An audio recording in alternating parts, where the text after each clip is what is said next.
Pinasikasin papeles ninyo. Pasensya ang sasakyan ko, ha. Yan mo sasakay. Ang pangit naman. Kadiri naman.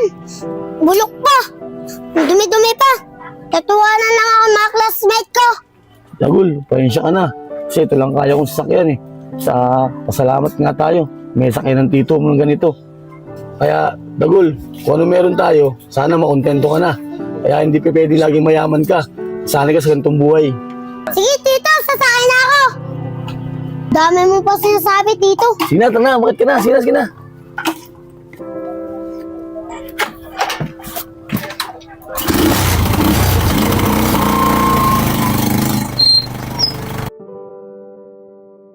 Dagul, hintayin muna ako dyan, ha. Igagaragol na ayos dyan, ha.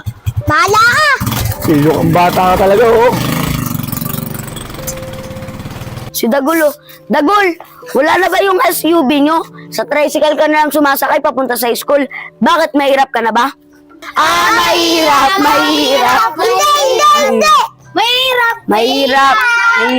Naku, yung palyado karbador ko. Dapat to, kailangan ko, palitan ko na. Siguro mamaya ko lang ng palitan to. Tako muna si Dagul, iuwi ko muna sa bahay. Oh, saan nga pala si Dagul? Nang batang iniwanan na ako, oh.